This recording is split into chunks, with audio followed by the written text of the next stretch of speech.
Hey everybody, Tori Hartman here with Spiritual Sunday and a Psychic Minute or two. And what I thought I'd do, it's so funny how you sit down outside. You are now, by the way, in my new office, 50 feet above the ground. I'm on my back deck, and so you're going to hear birds, and it's very peaceful. And so I'm going to pull a card for you for the week. And I want to set the intention of excellence this week. What will your world look like this week if you take on excellence? And it's interesting because this is the grief card, and it actually is one of my favorite cards in the deck, because what it says is that grief is love without a place to go.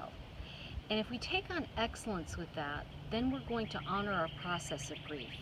You know, grief can show up in a lot of ways, and it's interesting because at the time I'm doing this, we're kind of just feeling a lot of the, I want to say, the reverberations of what happened in Orlando. And it's interesting because I just said, oh, I'm not going to do anything on that, but I kind of felt like it's a lot of grief.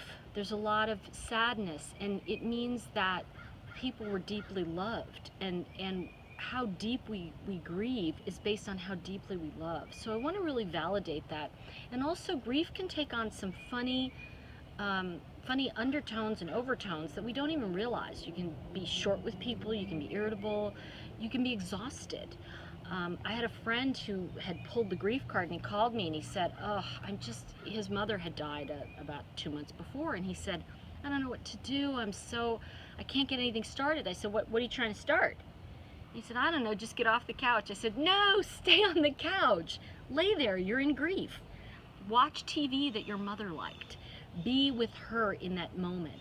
Be with yourself. Because when we forget to grieve, when we forget to realize how much we loved that, in the fable, it's Penelope and Pickle, she loses her dog, and we forget how much we loved someone or something or a particular time in our life, and there's a natural grieving process. And grief doesn't have to be just this sad thing. And when I say that to you, laying on the couch and being exhausted, that's part of it too. And I just spoke with somebody who's like, started a whole, her son was taken from her, and she started a whole movement about, he had leukemia, about, helping others with this disease. So what I want to say to you is that, it's not about passion in that moment, because my friend was saying, I can't find my passion. I said, why don't you just lay there and wait for the opportunity?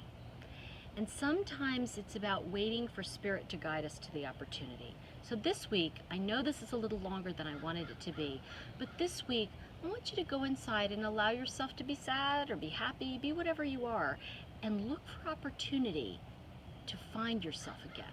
And I will see you next week. Thanks.